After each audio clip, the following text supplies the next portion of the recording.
Хонагаи Фуруши дар тарафи 33 микрорайон пушти Мактаби Умари Хайемда ҷойгир мебошад. Суруғашро нишон метиҳем.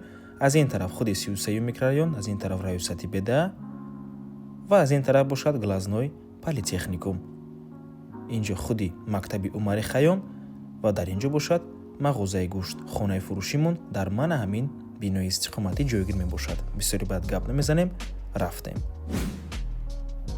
ин Мактаби Умари Хайем мебошад ва марҳамат худи бино ва маҷмӯаи истиқоматӣ ворид мешавем.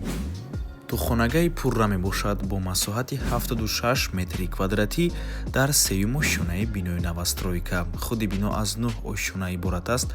хона бо таъмири нав ва замонавӣ таъмин мебошад. нархаш 850 000 сомони. боз савдо мешавад барои харидорҳои аниқ. рақамҳои соҳиби хона дар рӯи экран аз номи канали дом тиҷаи занг зада пурсон шавед. навормона шурӯъ мекунем. даромадгоҳи хона, ҳоҷатхона, ҳаммом, кладовка, якум ҳуҷра, дуюм ҳуҷра ва ошхона. аз ҳоҷатхонаву ҳаммом шурӯъ мекунем.